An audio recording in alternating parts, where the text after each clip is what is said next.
Bonjour à tous, bienvenue sur KTO. Aujourd'hui, dans Chemin de vie, j'accueille Henri Quinceau. Henri, bonjour. Alors, vous êtes l'auteur de Moine des cités, de Wall Street au quartier nord. Le titre est assez explicite. Vous êtes un ancien golden boy, comme on peut dire. Aujourd'hui, vous êtes un moine qui vit au cœur d'une cité à Marseille. Vous nous expliquerez un petit peu votre parcours, votre chemin de conversion, et puis comment vous en êtes arrivé, comment vous en êtes passé finalement des salles de marché aux cités HLM. On va revenir en détail sur tout ce long parcours, mais avant cela, comme chaque semaine, je laisse la parole à Laure. Laure, bonjour. Vous allez donc faire le portrait d'Henri. Oui, bonjour Henri. Alors, on entend souvent que les traders sont dépendants à la drogue pour survivre dans les salles de marché. Vous êtes un ex-trader devenu dépendant à Dieu et à la prière pour survivre. Je vais expliquer pourquoi. Alors, vous êtes né en 1961 dans une famille franco-américaine bourgeoise où vous êtes élevé dans un environnement religieux fort, mais très jeune, Dieu est plus un mythe, une idée qu'une réelle conviction. Après le bac, vous entreprenez des études à l'Institut d'études politiques de Paris. Là, depuis quelques années, la pratique de la prière ne fait plus vraiment partie de votre vie. Mais à 20 ans, alors que vous êtes en vacances dans la maison de famille de vos parents, la lecture des lettres du désert, du certain, comme vous dites, Carlo Caretto, vous font rencontrer Dieu. Cette expérience d'illumination vous transforme et vous fait prendre conscience de votre vraie et profonde vocation, la prière, mais vous voulez attendre encore un peu avant de répondre à votre appel. Vous serez alors pendant 4 ans un spécialiste des options sur devises dans une grande banque. 4 ans où vous apprenez à être rigoureux, à vivre dans un environnement bruyant et stressant, mais surtout à vivre en communauté, ce qui va d'ailleurs être primordial pour votre prochain emploi. Mais le 16 octobre 1989, vous vous levez et vous vous dites, je vous cite, « Je dois démissionner de la banque pour prier matin, midi et soir ». Vous démissionnez donc le soir même pour répondre à votre appel. Vous avez 28 ans, vous rejoignez alors le monastère cistercien de Tamier en Savoie. Vous y resterez 5 ans comme postulant, puis novice. 5 ans qui vont vous apporter un enracinement dans la prière, la connaissance des Écritures et l'apprentissage de la vie communautaire. Mais il manque quand même à votre vie une dimension très importante pour vous, le service des pauvres. Mais ce n'est pas pour cette raison-là que vous quittez définitivement le monastère à seulement quelques jours de vos vœux définitifs. Et oui, c'est par manque de sommeil, car à Tamier, nous le savons, les nuits sont courtes. Vous quittez donc la Savoie pour remonter sur Paris et commencer une période de quête intérieure pour savoir exactement où vous êtes appelé à servir le Christ. Une recherche qui aboutit en 1997 à la fondation de votre communauté, la Fraternité Saint-Paul, qui est la fraternité de vos rêves, c'est-à-dire que c'est une fraternité où les moines sont au cœur de la ville et une fraternité où chaque membre subvient à ses besoins par le travail. Vous travaillez donc comme professeur d'anglais dans un lycée du quartier, mais à mi-temps. Une vie donc, un parcours pas banal, qui est, je vous cite, une découverte progressive d'un Dieu qui n'est pas un mythe, une idée ou une assurance vie, il est vivant.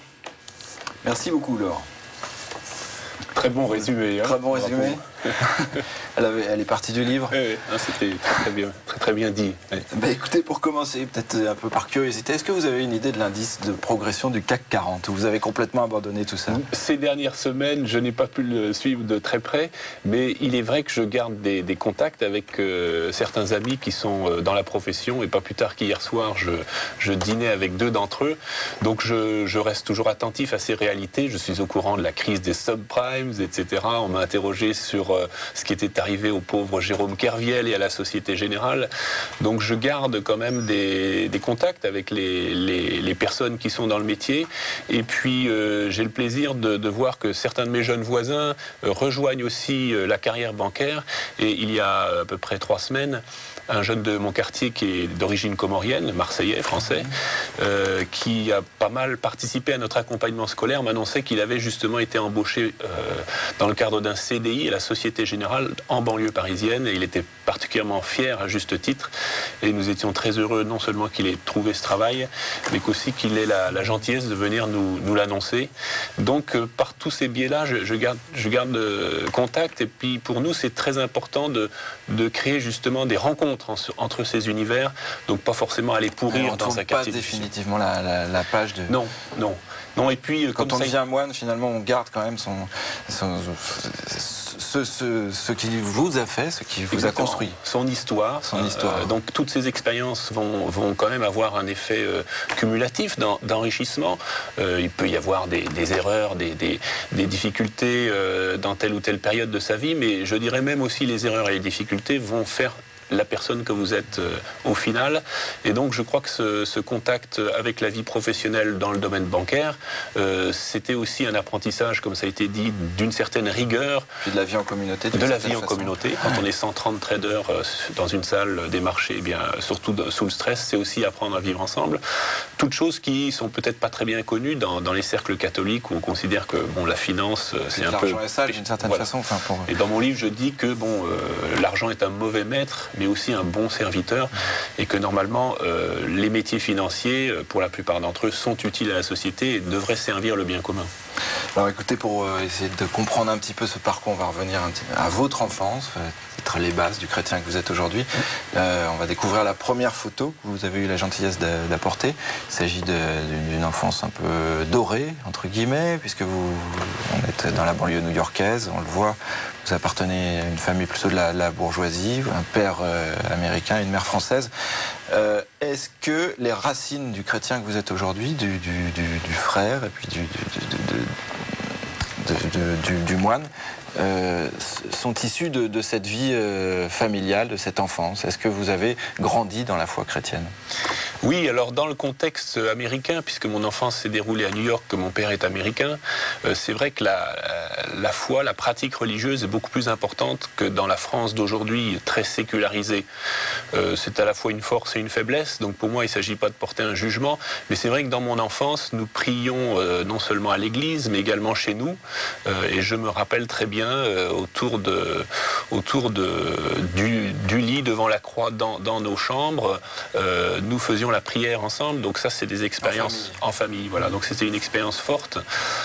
Et puis dans la culture américaine, il y a disons la présence de Dieu pour les Français, disons, s'étale publiquement de manière peut-être un peu curieuse. Il n'y a pas de chrétiens cachés comme il pourrait y avoir en France. Le président des États-Unis est élu, il va se référer, que ce soit Bush ou Clinton, à l'Épître aux Galates, et ça ne pose aucun problème. Donc il y a une approche différente qui a toujours constitué une part de ma sensibilité et qui fait sans doute qu'aujourd'hui, je comprends plus facilement les milieux musulmans en France, sans doute qu'un Français qui n'aurait que l'expérience de la place de la religion en France. Dans notre quartier à Marseille, la plupart des familles ont toujours connu, avant de venir en France, des pays dans lesquels il y a 5 appels publics à la prière. Nous avons nos cloches ici en France, mais disons la prégnance de la religion dans la vie sociale et familiale dans le monde musulman est certainement beaucoup plus proche des pratiques américaines que des pratiques françaises, et donc ça me donne certainement une sensibilité plus grande à ce type de vie religieuse laïque.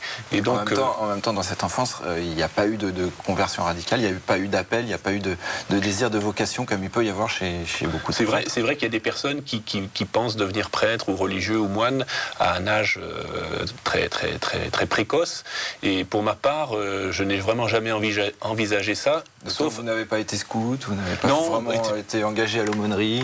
Exactement. Alors nous étions dans l'enseignement catholique quand mes parents sont venus en Europe, donc nous étions quand même exposés à la foi, et il y avait de nombreux prêtres dans les aumôneries à l'époque, et malgré ça, j'ai jamais senti que j'avais une vocation au célibat, à la vie monastique ou à la prêtrise, et ça n'est qu'après 20 ans, comme ça a été dit en introduction, que suite à une conversion personnelle et une découverte en tout cas de la prière personnelle, donc qui dépassait quand même simplement la répétition de gestes qui seraient familiaux ou sociaux, cette expérience, voilà, d'une découverte. Qu'est-ce qui s'est passé? Alors, c'est une phrase dans un livre qui vous a touché? Oui, je crois qu'à l'âge de 20 ans, j'avais justement tout, vous le soulignez, je viens d'une famille aisée, en plus d'une famille unie, donc sur le plan affectif également, j'étais comblé. Et en même temps, à 20 ans, alors que je n'avais jamais raté une année universitaire, enfin, tout me souriait, j'éprouvais un sentiment de frustration. Et je n'arrivais pas à mettre le doigt sur ce qui ne marchait pas. Et ce livre de Carlo Caretto, ça aurait pu être un autre livre, parlait de la prière, et il disait qu'il ne s'agissait pas de comprendre ce qu'était la prière, mais d'en faire l'expérience. Et donc je m'étais retiré dans ma chambre, je m'étais mis à genoux comme ce que je pouvais voir à l'église, et puis j'avais demandé à Dieu, un peu comme Charles de Foucault, s'il existe, de se manifester à moi. Et comme je le dis dans mon livre, il est venu, et c'est difficile à décrire, mais j'ai fait une expérience de plénitude qui après a été l'objet de ma critique intellectuelle de français pour le compte, méfiant des religions en général. Et je me suis demandé si c'était pas une invention purement psychologique pour répondre à mes angoisses métaphysiques. Et c'est ça qui m'a conduit après à lire beaucoup de petits livres sur les différentes traditions religieuses et de refaire mon choix comme adulte en faveur de la foi chrétienne qui m'est apparue, à vrai dire, magnifique.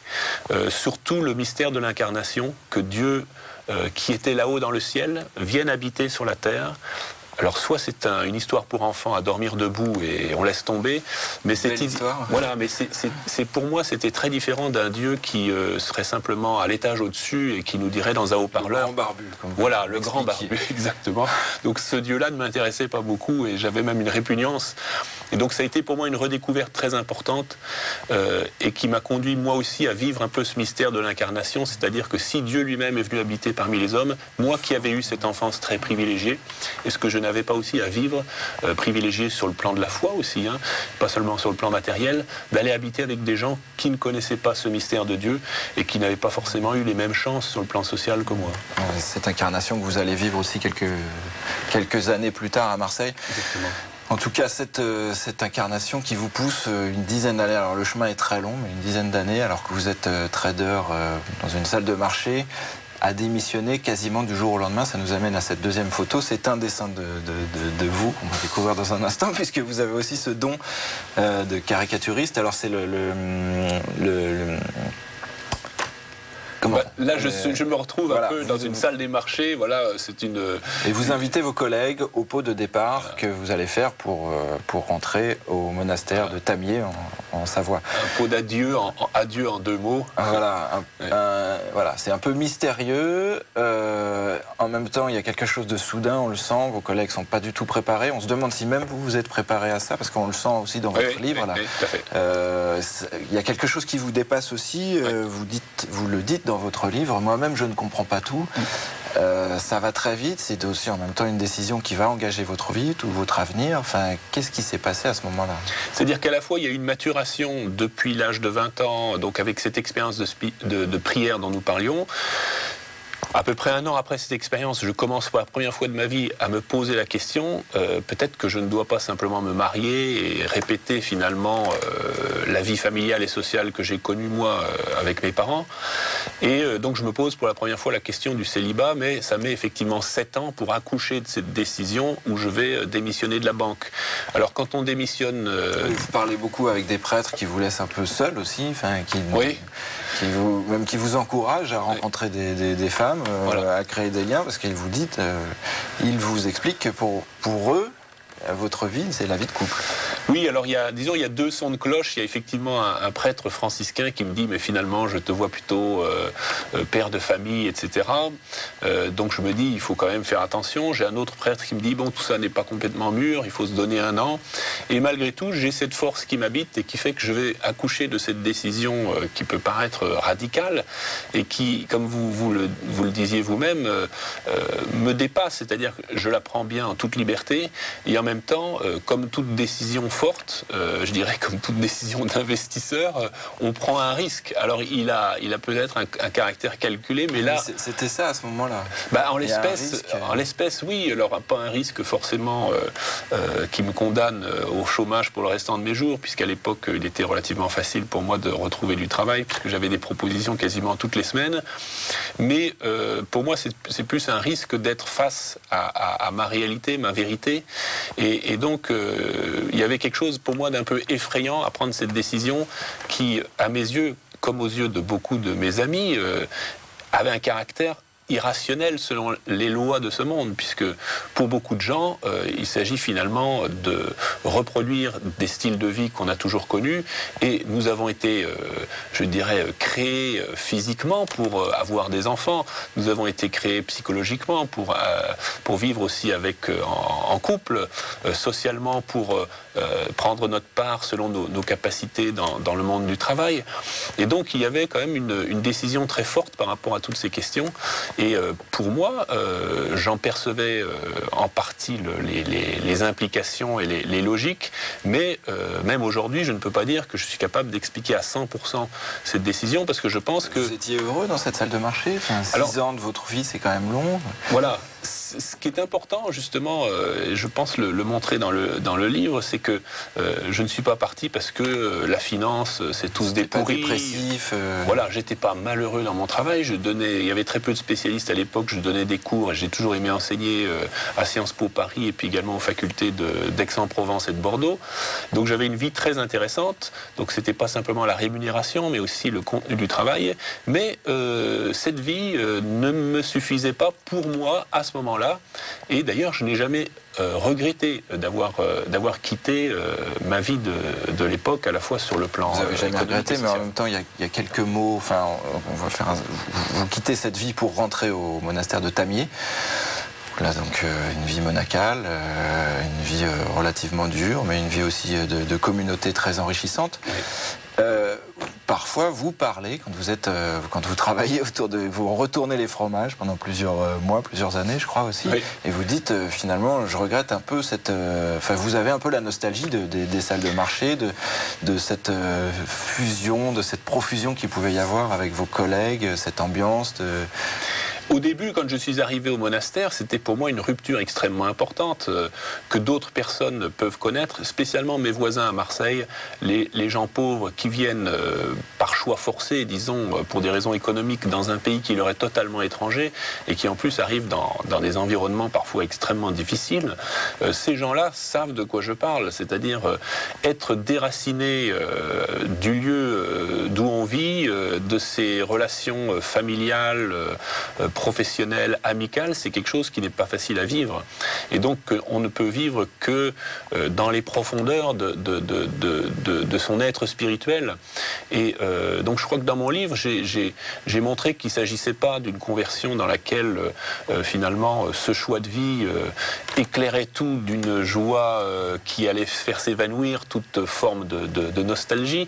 Et donc, il y a eu des moments, parfois, où je pouvais regretter telle ou telle chose de la vie. Mais je crois que c'est important de comprendre qu'une joie profonde m'a toujours habité, même dans cette vie à Tamier. Tous les étés, je retourne à Tamier, j'y étais encore récemment.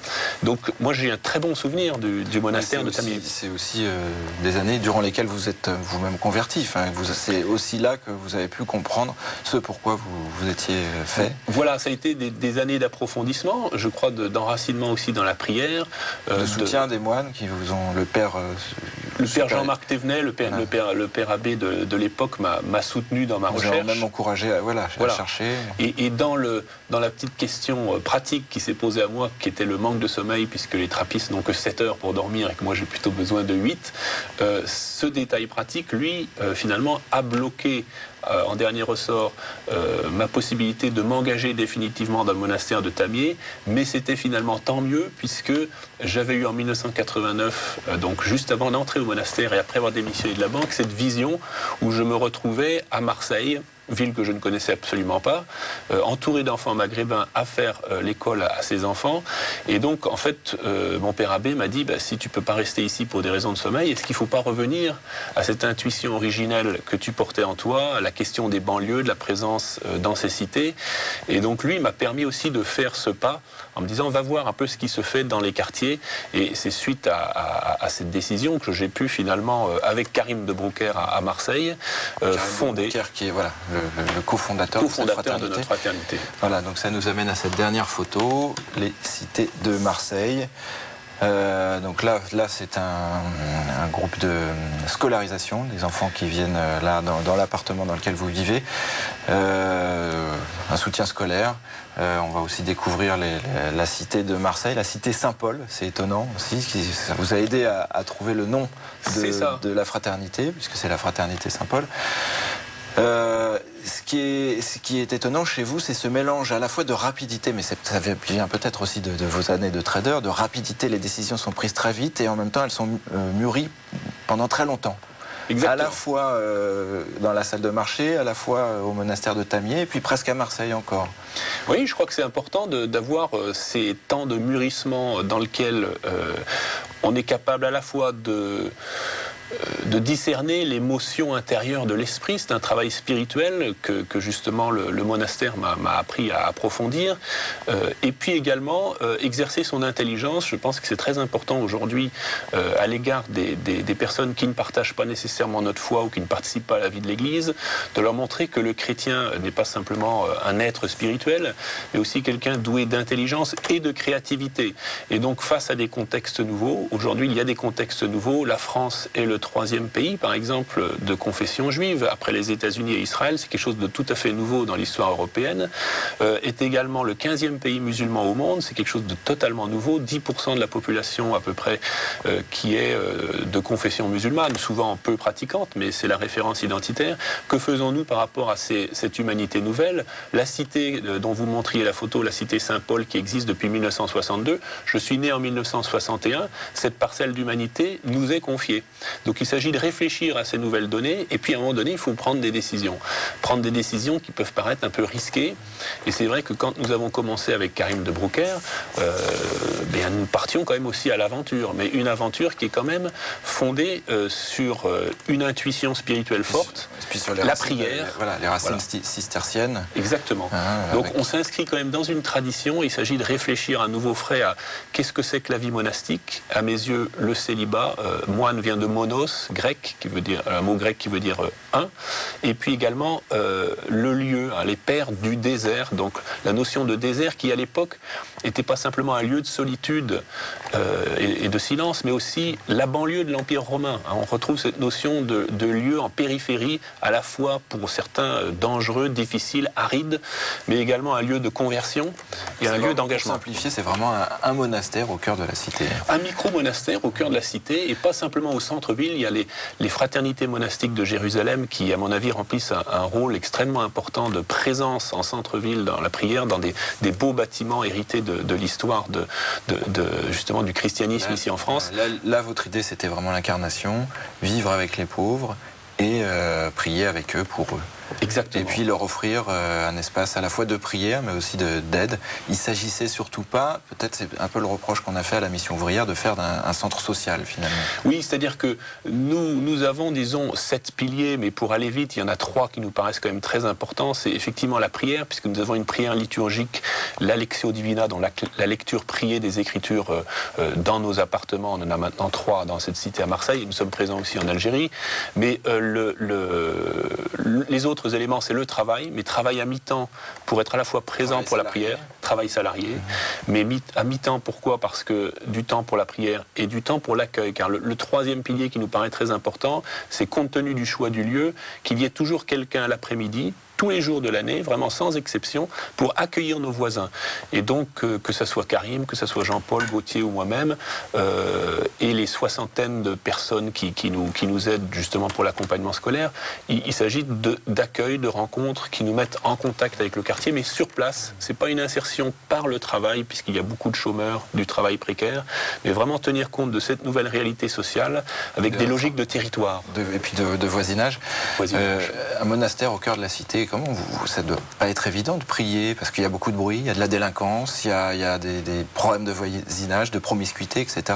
Est-ce que c'est pas antinomique? Là aussi, grand réalisme. Savoir que dans une cité HLM, si vous faites les laudes à 6h du matin, il n'y a pas de bruit.